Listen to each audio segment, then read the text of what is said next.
students, welcome to today's lesson. We will be studying power under the unit War, Peace and World Order. Power is very essential when you're studying war, peace and world order, because at the end of the day, if you look at war, peace and even world order, if you take apart the unit name, war is fought majority of the time because of power. Peace again does have an impact on power, and world order is determined again by power. So it is very essential for us to understand what power is and what power does in the international system. Now, power is at the base of international relations, and you find that for every international relations practitioner, we are always trying to understand power. And in fact, Joseph Nye argues that power is like the weather, and everybody depends on the weather, and everybody talks about the weather, but very few people understand the weather. So in the same way, when it comes to power, political leaders and political pundits are always trying to understand what power is. They're always trying to predict the changes in power, and they're always trying to understand the relationships in power. But at the same time, you find that power is not something you can fully explain, as much as we have very many explanations and conceptualizations of what power is. At the end of the day, Joseph Nye argues that power is like love. You can only experience it rather than just define or measure it. So let's go into defining what power is. Now remember, as with any social science concept, there are various definitions of power. So there's no one specific definition that you can actually use to define this particular concept. Now the lexical meaning or the dictionary meaning defines power as the capacity to do things. When you have the capacity to do something, for instance, if you have the capacity to walk, then you have the power to walk. When you graduate, you're going to be told you've been given the power to read. That is, you've been given the capacity to continue reading. So that is the lexicon definition of power. The other definition is the ability to influence or control people's behavior. And so you find that this idea or this influence is very, very important, because if you look at things like the media and the reason and celebrity culture, and the reason as to why they are seen to be quite powerful is because of the influence they have over individuals. We are able to shape how we think, we are able to shape how we dress, we are able to shape how we act because of what the media shows us. And that's why we talk about the agents of socialization, family, religion, media. All these institutions and all these people have a sort of influence over us. They influence how we think. For instance, your religion, whatever religion you belong to, influences how you think, influences how you dress, influences how you relate to other people. So it then means that your religion has power over you.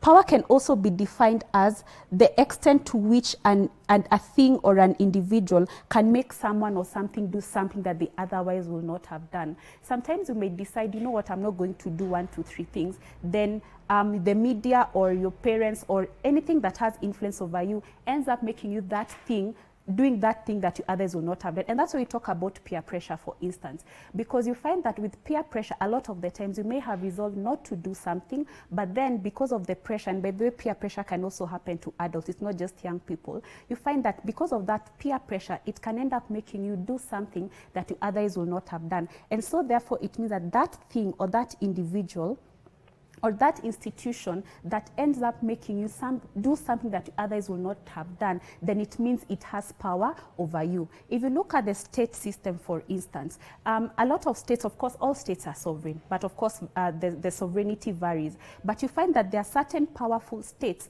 that are able to impose their will on other states and make them do something that the others will not have done. Particularly if you look at, for instance, countries that are financially dependent on other states. For instance, if you're dependent financially on America, because you are dependent on them, it might tell you, the America can tell that particular country to do something that the others will not have done. And because that state is dependent on America, then they will have to do whatever it is America wants them to do. You can also look at power in two senses. As the capability of taking action, which we mentioned a little earlier, and the ability to influence events, which is tied to what Robert Dahl talks about, making someone do something they otherwise would not have done. The other way you can look at power is that you can look at power as the relative power of states being most clearly revealed by the outcomes of their interactions. Remember, in international relations, states are interacting with one another. And these interactions are based on the power that a country has. So if you're powerful, then going back to one of the definitions, you're able to influence global events. If you're less powerful, a lot of the times it means that you are being influenced. So when it comes to the interaction or the relational aspect of defining power, you find that therefore that interactions are based on power, and that's why you talk about, you know, north, south, first world, second world, and third world countries, because it is based on the interactions they have with one another, because these states are categorized based on the type of power that they have, or the level of power that they have. Now let's discuss the essence of power. It's very important to understand not just what power is, how power is defined as, but it's also important to understand what is the essence of power. What makes power to be power, and that's why we're talking about the essence of power. The first thing to appreciate about power is that it is relational. Now, when I talk about relationality of power, it means that the international system, just even from the unit name, war, peace, and world order, that whole idea of order is that it is relational. That is, there's a hierarchy in the international system. That's why we talk about north-south relations. Of course, the countries that are in the north are the powerful ones. The countries that are in the south are the less powerful one. So what it means therefore that is that power does not exist in a vacuum. The sun is not the most powerful star on its own. It is powerful because relative to it, there are other stars that are less powerful. So therefore you find that the relationality of power exists because power does not exist in a vacuum, but it has to be in relation to something else. And that's why again you talk about first world countries such as America, second world countries such as Brazil, and third world countries such as Kenya. The second essence of power is that it is cumulative. You find that the cumulativeness of power is that states are continually seeking to increase their power. They are continually seeking to increase their power through having a strong military. They are continually seeking to increase their power by making their economy great. They are continually seeking to increase their power through making sure that they have stability, political stability. But now the thing with cumulativeness is the fact that it is something that a state has to continually do. At the same time, some states can actually decide to disinvest in the power. And you find that the whole idea of disinvesting in the power is that if a state does not continually invest in their power, it means that the power resources, for instance, if a country does not look at how strong the economy is growing and the economy continues to suffer and they continue not to care what the economy is doing, then it means then that they are disinvesting in their power. And if you look at countries, if you look at the categorization of countries, strong, weak, and failed states, you find that strong states are always investing in their power. And that's why you find countries like America, countries like China are always continually investing in their power. For weak states, while we are investing in our power and in all these resources that help in our power, at the same time you find that we are somewhat leaving some things on the wayside. And because of that, it means then that our power is reducing. And now when it comes to failed states, because remember again the definition of a failed state is a state that is either unwilling or unable to cater to its people. But more importantly, one of the ways to cater to a people or a citizen is to ensure your economy is stable, is to ensure your politics is okay. But because the state is unwilling or unable to do that for its people, then it also means that when it comes to power or the power it projects, then it means that their power has also reduced. The other essence of power is that it is renewable. What this means is that it can be lost and you can also gain it back. And one of the ways a country can lose power is by, number one, disinvesting. Secondly, you can lose power by going to war. You can lose power by natural disasters. So you find that the renewability of power then gives a country hope that they are able to always gain it back. The fourth essence of power is constituent power. When it comes to constituent power, this is a product of the social dynamics of the state. It means then that the state gets its power from the people, that the state is empowered by the people. And that's why we talk about government of the people, for the people, and by the people. Because at the end of the day, the state gets its power and its legitimacy from the people. Because the moment people lose legitimacy, or they lose trust and they lose confidence in their state, then it means that the state has also lost relative power within itself and also in relation to other states. Just look at what is happening in America, for instance. America is a superpower, but people over the last 2-3 years under the Trump rule have been losing trust and have been losing confidence in the regime. They have also been losing trust over the last 2 months because of the injustices on the black community. And so you find that because of that, in as much as America is the most powerful state, it is a superpower, but you find that the people from whom it gains the power, they're losing trust in it. And so that means that it has also lost power in the international system to a certain degree, although it still remains as the superpower. The other thing to look at the essence of power is that it is all about perception. And remember, even there's this quote that talks about perception is reality. So states are always keen to project power. And that's why, for instance, you find that when we're having these celebrations, Jamhuri Day, Madaraka Day, you find that majority of the states always have a military parade. These military parades are not done for your benefit because you're going to the stadium. A lot of the times they are done to show force, to show that they have the capacity, to show other states and to show outsiders that they have the capacity and they have the strong military. Just look at the military parades that China shows.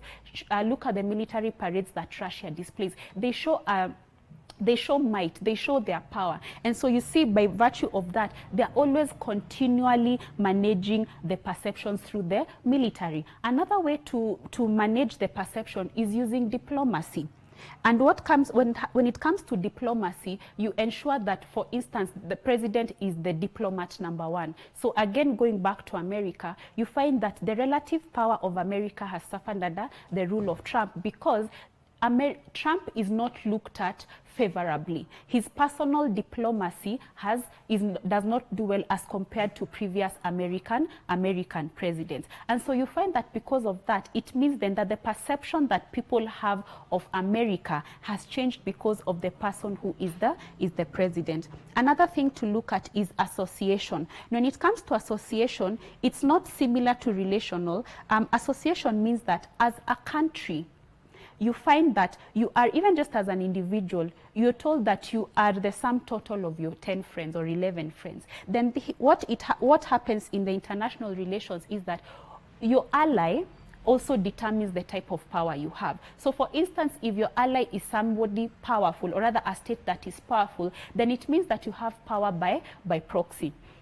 If your ally is Russia, then a lot of the times you find that you may be on the wrong side of America, because Russia and America are not buddies, if I can put it that way. So therefore you find that who a country associates with or is an ally with determines the type of power they have. It also determines the type of adversaries you have, because a lot of the times, if for instance, if Russia is your friend, or rather if Russia is your ally, then it means that you may have just gained not necessarily an enemy, but you will have lost an ally in America. So that's what we mean by association. Then the final one is power as security. Now when it comes to power as security, it means that number one, military is very, very important. And that's why you find that states are always investing in the size of their military. States are always investing in the military technology. But more importantly, when you're talking at power as security, you know, some of those, you've seen gates somewhere, and outside there's a placard that says Mbwakali, or hash dog inside. Before you even get into the house, you already know that that compound has a Mbwakali inside. So you're very keen when you're approaching that house that Mwakali does not attack you. So in the same way, when it comes to power as security, when you are already a powerful state, and remember again going back to perception, when you're already perceived as a powerful state, it gives you a level of security, because other states are going, and institutions and other non-state actors are going to be very careful when they interact with you. They're going to be very careful when they approach you, because they already at the back of their minds, they remember that you're a powerful state and you have certain capabilities, and so they are very careful when they are interacting with the power, with that powerful state. So let's now look at the types of power. Now, when it comes to the types of power vis-a-vis the unit, war, peace, and world order, it's very important to understand the types of power, because you find that, remembering in the previous slide when we were talking about the fact that power is cumulative, that states have to always invest in their power. So depending on the type of power, you find that some states may decide to invest in certain types of power more than the other. So the first type of power is hard power. Now, hard power is all about using inducements and threats. That is using carrots and sticks. So you find that this is a very realistic way of looking at power, because you're looking at it from a real politic angle. That is, you're using coercion. And coercion is very important in hard power, because it means you're able, again, going back to what you were discussing, influence. So not influence, when you're talking about, making people do something that they otherwise would not have done, particularly through coercion. A lot of it is done because particularly the state that is more powerful can force another state to do something that they otherwise will not have done. For instance, it can threaten to intervene in their internal affairs. It can threaten to use their military against them. And that's why we even talk about, for instance, that a country has to be very keen when they are choosing coercion as a way to display their power. Because you see, if you do not have the relative strength behind you to back up your threats, it means that your bluff can be called. So therefore, by the time a state uses coercion, they have to be very aware, and they have to have the capacity within them to actually follow through with their threats. The second thing under hard power is military. Now here we are talking about war and intervention. And you find that states go to war for various reasons, but they go to war as a way to show power. The second thing, intervention. States have been known to intervene in other countries. For instance, you have America going into Iraq, you have America going into Afghanistan using military intervention. Whatever the reasons were, and many scholars have tried to explain, and many researchers have tried to explain the reason as to why America was going there, but at the end of the day, you find that them going into Iraq and then going into Afghanistan had an impact on their power. The third thing is economic might. When it comes to economic might, you can use either sanctions, which is very one of the things that is used. But a lot of the time, sanctions are used when the state that is being sanctioned does something that they are not supposed to do. So, for instance, you find that North Korea, because they were investing in their nuclear weapons, there were trade sanctions against them. So the international system was trying to force them to stop investing in their nuclear power. So they applied trade sanctions. But another thing about economic might is you can use other tactics such as foreign aid, because what happens with foreign aid, again, you're creating the culture of dependency. So the aid donor has power over the aid recipient. Then the last one, the other thing rather to look at under type of power, and particularly under hard power, is that when states choose to use hard power, they do it because they look at this anarchical international system and they realize, or rather they conceptualize within themselves, that the only way for them to survive and the only way to help themselves is by using hard power in order to survive in the anarchical international system. The second type of power is soft power.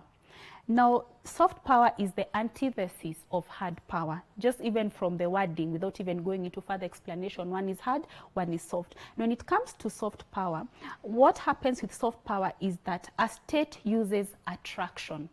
A state uses, Joseph Nye talks about seduction. So a state uses attraction rather than using coercion. Remember, coercion is what hard power utilizes.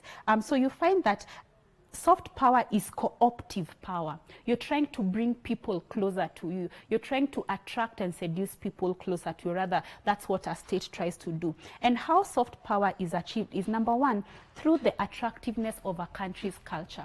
One of the reasons as to why America is very powerful is that its culture is the most attractive. We love their food. We love how they talk. We love their movies. We love their music. We know even more movies, and we've watched more movies from America than we've watched our own local movies. We are so immersed in American culture, sometimes even more than our own cultures. We name our children after American movie actors more than even our own culture. So that goes to show you that the attractiveness of a culture is very, very important. And one of the reasons as to why, for instance, China may not necessarily be able to gain relative power to America is that in as much as China has been investing in the attractiveness of their culture, there's still so much more they have to do in terms of just making it more attractive. Not as many people talk Chinese, but they have been able to set up Confucius Institutes all over the world to attract people to understand Chinese culture, to understand Chinese language, to understand everything that is Chinese. The other thing under soft power is that a state's policies must be seen as legitimate in the eyes of others, and that enhances its soft power. Again, if you look at America, when it is selling its policies, when it is selling particularly its foreign policy, when it is selling democracy, it sells it as this beautiful thing. You can't help but just want to have it. And so what happens is that for as long as people view a country's policies to be legitimate, then they continue, and particularly their foreign policy, then their soft power continues to grow. But the moment people feel that it is illegitimate, for instance, when America went into Iraq, they suffered a level of illegitimacy because people later realized that the international system later started questioning. First of all, you went against the UN Security Council's advice, and then there was high civilian deaths, and that's why you find even the war in Iraq ended up being rephrased to invasion of Iraq. And so you find that after that, so many countries were very skeptical of America's interventions around the globe because their legitimacy of using intervention as a foreign policy objective started to suffer in the eyes of the international system. Another way of soft power is that it is the ability rather to shape the preferences of other people. Preferences in terms of culture, preferences in terms of ideology, preferences in terms of ways of life. Another thing to look at soft power, is that it is all about managing perception. And remember, when we were discussing the essence of power, we talked about managing perception. And you see, when it comes to soft power, you have to continually manage your perception. You have to continually manage how other people or other states view you. And that's why you find that, for instance, when Trump talks about making America great again, he's not just talking about America in itself, or rather in terms of the people making America great in isolation, but he wants other people to look at America and look at America as being a powerful state. After the Cold War, after the end of the Cold War, the power that the USSR had failed or rather diminished, and now we have Russia as a country on its own, and of course you find that there was a lot of secession of states. You find that Russia has over time tried to reclaim its lost glory. It has over time tried to manage the perception that people have of it. And so you find then that it has facilitated, it has started also using although it was using soft power during the Cold War, but under USSR, at the end of the Cold War, it has started liaising with more developing nations to sort of change the perception that other countries have of it. The other thing to look at under soft power is that it can be arrived at using three assets. This is what Michael Ignatieff talks about. Number one, moral authority.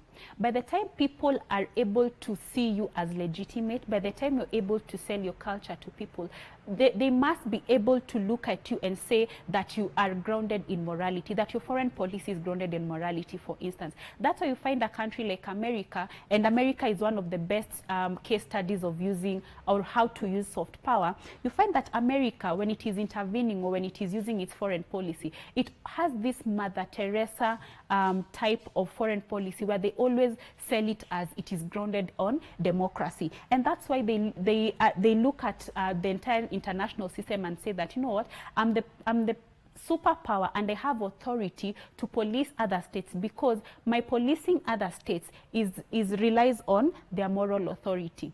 The second thing is military capacity. I already talked about that a little earlier, but now when it comes to soft power, you find that how military capacity acts is this with regard to soft power. Military capacity, or rather military capacity comes in whereby a state intervenes in another country, but does not just intervene for the sake of intervening, but tying back to the moral authority, they do so because they have some certain higher purpose they want to achieve in that country. Like when the US went into Iraq, they did it because they said that they were trying to install democracy there. So when it comes to using military capacity, again, the military, in as much as it is a hard power resource or a hard power asset, at the same time you have to be able to package it in a way that when it is used, yes, it can be threatening, but at the same time it can be used as a force for good, and that is where military intervention comes in. Then the third asset is international assistance capability. The West has really invested in foreign aid. The West has really invested in using their money to help the developing nations. But they're not doing it because they love us so much. They're doing it because they know, even in your life, somebody who helps you economically has some sort of influence over you. So they do it because they know that the moment they start helping countries, you know, giving them foreign aid to build roads and infrastructure and what have you, then the next time they can come up with conditionalities. And they can tell you, for instance, a lot of the West used to give aid to Africa, and they still do. And one of the conditionalities was that you have to have democracy, but more importantly, they have to have good governance system. And so what happens with using international assistance capability as an asset is that you're able to influence events in another country, you're able to influence policies, you're able to influence even how people in that country live. However, Joseph Nye argues the power of attraction can turn to repulsion.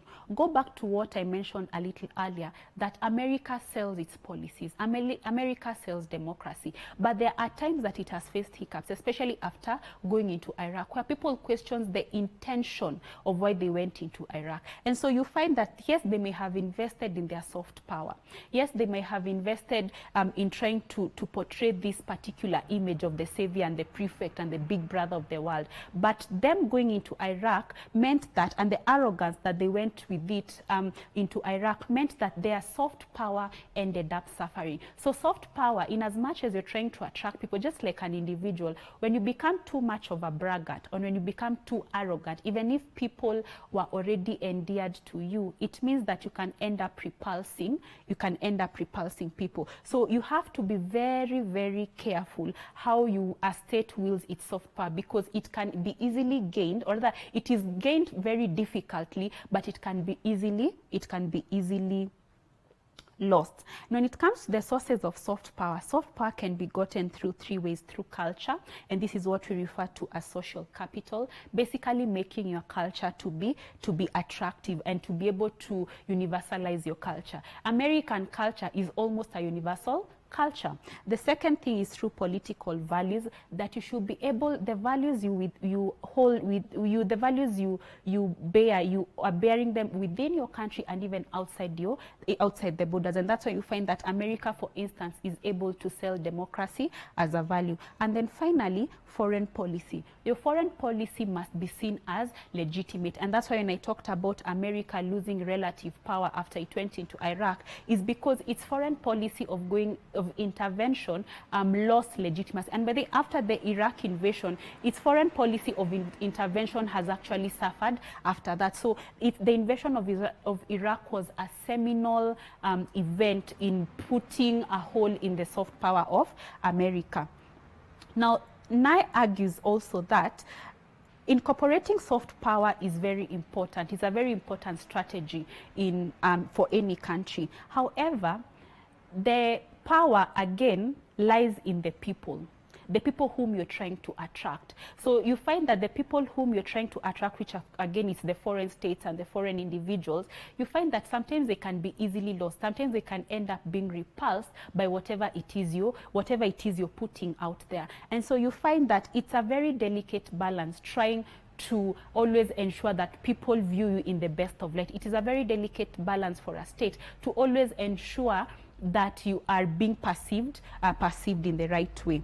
Then the last type of power is smart power. Now, smart power is the combination of hard power and soft power, because a state cannot rely only on hard power, on coercion and what have you, and it cannot only rely on soft power, on attraction and everything that comes with soft power. So what happens is that a state must find a balance between the two. It must find a balance between using coercion and attraction. It must be able to use coercion, calculation and belief. When it comes to hard power, that's where we're talking about the use of coercion, and then when it comes to soft power, that's where we're talking about calculation and belief. Because at the end of the day, states, if you rely so much on hard power, it means that people will not be attracted to you as a culture. So for instance, look at Russia. Russia has really invested in its hard power. Over time, it's trying to invest in its soft power, but relative to its hard power, its soft power is very, very, very, very weak. America, on the other hand, has found a balance between the two. It has found a balance between hard power by using coercion, the military, the economy, and soft power, where it has been able to sell us their values, their democracy and their principles. So it has been able to strike a balance between the two. However, remember, because we live in an anarchic international system, majority of the time states often find themselves relying on hard power as a way to survive in the international system. So let's look at the elements of power. How can a country gain power? And according to Hans Morgenthau, these are the things, or these factors are the ones, or these elements are the ones that add up to how a country gains or loses power. The first one is geography. When it comes to geography, the size of the country matters. Smaller countries tend to be less powerful than bigger countries. The location. You find, again, countries in Africa, relatively as compared to other countries, tend to be in the West, tend to be relatively poor. Landlockedness. If you're a landlocked country, it means that you depend on another country, and so therefore it means that your relative power again has reduced. Then the second one is natural resources. When it comes to natural resources, it's important to possess certain natural resources, but it does not end there. You have to have the natural resources, you must have the capacity to extract those natural resources, and you must also have the capacity to process those natural resources. Because you might be having oil, but you do not have the capacity to extract it, and you do not have the capacity to process it. Then the next one is industrial capacity, which is tied to natural resources, because when it comes to industrial capacity, is your manufacturing power, not necessarily for natural resources, but just your industrial capacity, because you might not have certain natural resources, but you're able to manufacture them or process them in your country. Then technology also is very important, because it impacts the quality of life. One of the reasons as to why Kenya is at the level that it is because we have been able to invest in our technology, and particularly our internet. And that's why even at this point of COVID, you find that people are able to do e-learning and what have you, because the government was able to invest in the technology. And technology also has an impact on military, because it means that if you have good technology, it means you can invest in certain weapons. For instance, nuclear weapons, you can invest in submarines. You do not have to depend on another country to make this military technology for you. Then the next one is the military. When it comes to the military, the preparedness of the military, the size of the military. America and China and Russia have one of the biggest militaries in the world. And also the strategic bases. Do you have bases all over the world? The next one is the economy. The economy is very important, because at the end of the day, it costs money to run a country. Are you able to fund projects? Are you able to fund your foreign policy? Are you able to give aid? So the economy is very important. Then the population. population is important because, number one, if you look at countries that have large populations like Nigeria, like India, like China, they tend to be quite powerful. But more important, it's not just the size, but the personality of the people who are there. Are they educated? Are they ambitious? Are they innovative? So the character of the population in the country is also very important. The national character. What are the values you espouse as a country? You find that a country like America that values democracy, and the country that like America whose national character is valued by that thing that they truly believe in, it becomes even easy to sell their values to other countries. Then the next one is national morale. Now this ties into the population. Are your people patriotic? I personally believe that Kenyans and Africans, and more especially Kenyans, suffer from a lack of patriotism. Not many of us know a national anthem in Swahili, the entirety of it. Not a lot of us are able to speak in Swahili. One day I said I'm going to try and teach an entire unit in a topic in Kiswahili. I'm yet to do that. But at the end of the day, you find that if you find a country that is so powerful like America and China and Russia, they are proud to be members, or they're proud to be citizens of those countries. So you find that the people or the citizens in a country, the morale of the people, if they are patriotic, it does have an effect on the power that country bears. Then the quality of diplomacy is very important, because at the end of the day, remembering we talked about soft power, diplomacy has to do with negotiation. Right, so you find that the quality of diplomacy has an impact on your soft power.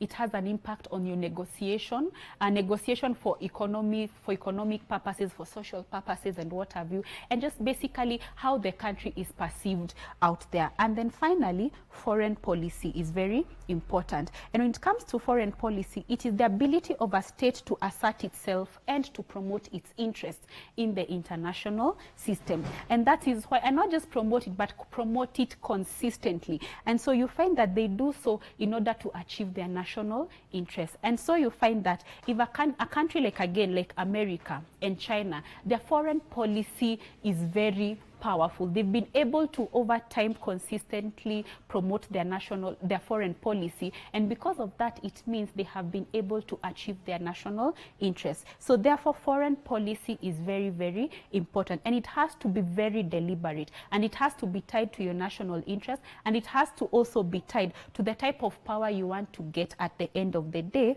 as a state. Now let's look at the categories of power. War, peace, and world order. This bit of world order, the order is there because there is hierarchy in the international system. So it means that there are categories of power. So let's look at the categories of power. The first one is a superpower, and of course it's the most powerful. And a superpower is a state with a combination of resources sufficient enough to influence events in the international system. Note, not just a resource, but a combination of resources. These resources is what we talked about a few seconds ago, the elements of national power. So a superpower must have all these elements of national power. So these are the resources that a superpower must have. So you find then that's what we talk about in international relations, polarity. So we are currently in a unipolar international system where we have only one superpower. During the Cold War era, we were in a bipolar system where we had US and USSR. The second category is a great power. So this is a state that has the ability to exert influence on a global scale, but it is not a superpower. But a superpower is a great power, but a great power is not a superpower. So for instance, America is a superpower, and it is also a great power. China is a great power. It is able to exert a lot of influence, but it is not a superpower because it lacks the combination of resources. So the third category is a regional power. Now, a regional power is a state that exercises influence and power within a region. So, for instance, who is the hegemon in America, in East Africa? The debate has always been, is it Kenya or Ethiopia? In West Africa, which is the regional power there? Of course, it is Nigeria. In the Southern Africa, which is the hegemon, of course, it is South Africa. So these are regional powers. Again, if we look at Americas, the continent, America has regional power in the continent of Americas, and it is also a great power, and it is also a superpower. So these categories of power are not mutually exclusive. It does not mean that because you're a superpower you cannot be a great power, but of course if you're in a lower level, a lot of the times it means you cannot get to the next, or rather you do not exhibit the characteristics of the next level. And then we have middle powers. Now these ones are influential second tier states that cannot necessarily be described as great powers or small powers, but they do have power, and all states have power at the end of the day. So they exert strategic degree of influence as minor or secondary regional powers. So for instance, Tanzania has I would consider Tanzania to be a middle power because it has influence in East Africa, but I cannot take it to be a regional power, because in East Africa, the tussle is between Kenya and Ethiopia. Then the final one is a small power. Now this is where all the rest of the states actually fall, because at the end of the day, all states have some form of power. So if they do not fall in either of the first four categories, then they are a small power. So you find that they have the elements of power, but they do not have as much or considerable influence as the other states have. Now, national interest is very important when it comes to power, because at the end of the day, states behave the way they behave because of the interest that they have. And even when they're formulating their domestic policies and their foreign policy, they're doing so at the back of their mind. They're trying to achieve their national interest. So you find, therefore, that national interest also includes the welfare meaning, looking out for your people. Welfare, making sure that people have not just a livelihood, but the quality of life is good. But also material interests, economy-wise, military, and what have you. When it comes to national interests, states behave as rational egoists. And what this means is that they base their actions on rational power calculations. So even when a state in the international system is trying to gain power, they're always doing calculations at the back of their mind. What is going to increase my power? What is going to decrease my power? To look out for it. So you find, therefore, then it means that states have to be very deliberate when they're making decisions. They're going to have to be very deliberate, not even just when making decisions, but also the types of decisions they make. They have to be very deliberate by having by planning. They also have to be very deliberate by having a grand strategy. Now, Henry Kissinger argues that survival is the immediate goal, but coexistence is the tactic. At the end of the day, power means that countries are competing with one another. But at the end of the day, the states realize that they are not islands and they actually need one another. So therefore, to survive, they have to find a way to cooperate with other states. And that's where rational egoism also comes in. They're doing these calculations and realizing that they cannot do it on their own. So because power is relational, they have to figure out a way to interact with other states, still meet their national interest and still gain the relative power. But they realize that they cannot do it on their own. Hans Morgenthau argues that all political phenomenon and policy seeks to keep power, increase power, and demonstrate power. So when a country is defining its national interest, a lot of the times the national interests, be it economic, social, or political, are supposed to keep power, they're supposed to increase power, and they're supposed to demonstrate power. How do you keep power? Ensuring that you do not lose the power by ensuring that, for instance, your military is always strong. How do you increase power? You can choose to increase the number of military. You can choose to increase the number of weapons and the types of weapon. How do you demonstrate power? You can choose to use the military to go to war or to intervene. That is just to use, for instance, how you can use one particular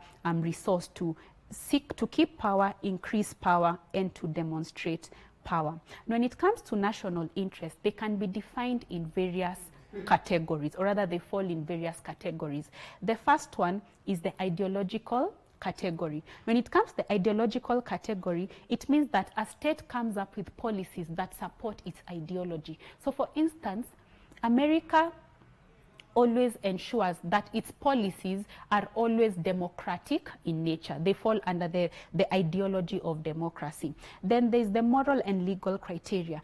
States, in as much as we live in a state of anarchy, and states at the end of the day will always do whatever it is they want, but majority of the times they try to work within the limits of international law. Then there's the pragmatic criteria. When it comes to the pragmatic criteria, when you're coming up with foreign policy, and this is very realistic in nature, or rather, national interest is very unemotional. You want to achieve 1, 2, 3 things, and you have to figure out how you're going to achieve those goals. So states have to make calculated decisions based on reality. They cannot come up with decisions. They cannot make reality. They cannot come up with policies, and they cannot base their calculations based on an ideal. So for instance, the corona issue that we are dealing now, the president will make whatever decisions he makes based on the reality of what is going on. He cannot make a decision hoping to wish away corona, because corona is here, so he has to deal with the reality on the ground. Then there's the bureaucratic criteria. Now here we're talking about organizational interest. The various ministries, again, if we look at the corona issue, what does the Ministry of Education want? What does the Ministry of Interior want? What does the Ministry of Health want? So you have to put into consideration what all those organizations and bureaucracy want. Then the next one is partisan criteria. Now here you find that the ruling party defines the national interest. If you look at America, they have the two key parties, the Democrats and the Republicans. A lot of the wars fought in America have been fought under a Republican government.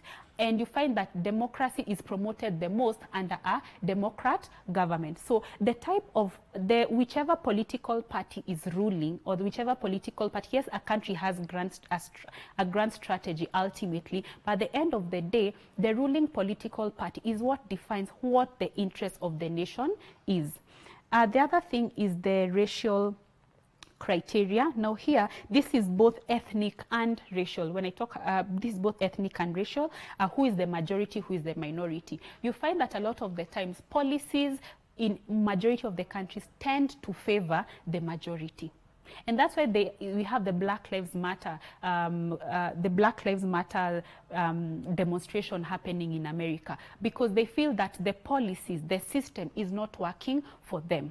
So you find, therefore, that you have to be very careful as a nation, the type of policies that you come up with. For instance, in Kenya, when we had the 2007-2008 election violence, it was a wake-up call to us as Kenyans that whatever policies we come up with have to ensure that we are looking out for the well-being and the welfare of everybody, that not just some people are being favored by the policies. And that's why you find that even the transition into the new constitution was necessary, because we needed to actually modify our constitution. We needed to bring governance back to the people, so that people can feel an element of inclusion. And I believe that is what devolution has been able to achieve. People feel closer to the government, and they're able to participate and give their contribution and feedback to the government. Then the next one is the class status criteria. Now here, classes, the economic and social classes define their interests. If you look at what Marxists talk about, they say that the state is a committee of the elites, that the decisions that are made by the states a lot of the times tend to benefit the elites. Now the elites again can also be, when I talk about social, it can also be racial. So you find that a certain race or a certain group of people are considered to be elites, but majority of the time the elites tend to fall in the economic category. Then the final one is foreign dependency criteria. Now this is where the donor-recipient power relationship operates. If you are dependent on foreign aid, you find that you are always trying to ensure to be in the good books of the donor states. At the same time, the donor state is always trying to influence the type of policies that you have. So that even if you have particular national interests you want to achieve, at the end of the day, a state still finds itself being a recipient state that is dependent on the donor, still finds itself being very reactive and responsive to the donor state, because they depend on that particular state. And so you find that there is some element of power imbalance between the two states, that is the donor states being powerful and the recipient states being subservient. When it comes to power in the international relations, you realize that power is very critical in international relations. And like I mentioned at some point, that the whole idea of international relations is to try to understand what power is, what power does, what does it look like, what does it feel like. And in fact, Mashema argues that calculations about power lie at the heart of how states view the world. So the state look at the world using the lens of power. They look at the international system in terms of how much power they have, how much power they want to get, how much power other states have over them. So power is the currency of politics. You cannot talk about politics and not talk about power. And even remember what Hans Mogenda was talking about. You know, it's about keeping power, expanding power, and gaining power. So power is the currency of politics, just the same way money is important to economics. You cannot talk of economics and not talk about money. In the same way, you cannot talk about politics and not talk about power. So from the realist conceptualization, power is an intrinsic goal of every state. All states are striving to gain power. But more importantly, even individuals are striving to gain power. We always want to feel good when we dominate one another. And that's what realists such as Thomas Hobbes talk about. You know, we are always competing to have more power. We are always trying to be greater than the next person. We all want to be bosses and to drive the biggest cars and to have the biggest thing, because it means then that we are better or we are more powerful. And it might sound selfish, but according to realists, that is just how human beings are wired. We want to dominate and we want to be better than everybody else. Now, when it comes again to power in international relations, that's where we talk about Realpolitik. And Realpolitik is a German word that basically looks at power politics. And it talks about the fact that power, or rather state behavior, is defined by power relations. So you have to look at for you to understand why states behave the way they behave, you have to understand what power means to them, what type of power they have, the level of power they have, the resources that bring power to them. Have they lost power before? Are they trying to gain power, and how are they going about that? The other thing to look at is balance of power. Now, balance of power is very important, and it does not mean sameness. What it means is that it's the maintenance of the status quo, such that the powerful states want to continue maintaining their power at the top, while the less powerful states are always trying to gain relative power. So, for instance, America and China. America wants to maintain its position at the top, and you find that countries such as Russia and China are trying to upset the balance of power and to be more powerful than America. So it does not mean sameness, but it rather means that states are trying to maintain or upset the balance of power. And the balance of power comes because of three things. Egoistic interests. States are very egoistic in nature. They are always looking out for themselves. The second thing is power calculations, and that's where we talked about the elements of national power. They have to look at what resources do they have that can help them gain more power. What is it they are doing wrong that is making them lose power? And then finally is competition. When it comes to power, and remember the whole idea that power is zero-sum. My gain is your loss. Your gain is my loss. There's never a day that you find that states are going to be contented with the level of power they had. You'd imagine that America, just because it's a superpower, it will retire and say, I'm okay now, I'm the superpower. It does not work like that. At the end of the day, states are continually accumulating power. They're continually wanting to build the power that they have, and they're continually also trying to shape how people perceive them and the power that they have. So we've come to the end of the lesson.